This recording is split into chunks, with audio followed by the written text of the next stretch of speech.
បងប្អូននេះគឺជាផ្សិតដែលយើងអាប់ដេត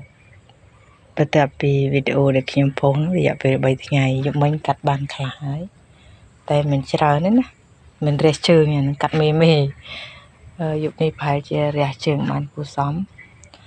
តែពីយើងបាញ់ទឹកទៅឃើញថាកូនផ្សិតរបស់យើងអាខ្លាំងគឺវាបានលូតមកហើយនេះដោយសារកំប៉ុស្តខ្ញុំស្ងួតដល់អ្នកគ្នាយើងតប់ពេកតែចំពោះចម្បើងវិញគឺសើមដោយសារចម្បើងយើងពីសាកំប៉ុស្តយើងពីសាដែរប៉ុន្តែអាលើនេះថ្មីអាលើថ្មីអាក្រំចាអញ្ចឹងផ្សិតដោះមកឃើញថាល្អស្អាតក្តៀនណាន់តាប់ចឹងណាប៉ុន្តែមិនបានទាំងអស់ទេបងប្អូនអើយវានឹងរលួយទៅវិញខ្លះជាបានតាណាដែលធំចឹងណាហើយយើងឃើញថាវាដោះនៅលើច្បើងអីក៏ស្អាតដែរនេះចាក់លើច្បើងចាក់ខាងក្រោមហើយបានទាំង9តនើស្អាតទាំងអស់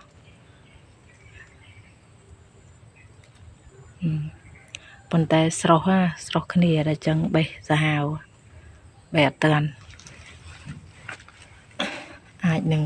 យប់ទី1អីឡើង50 60 70 គីឡូដូចលើកមុនតែមកយប់ទី2ទី3ក៏ស្បើយចឹងណាបងប្អូនស្អាតខ្លាំងក្តៀនល្អ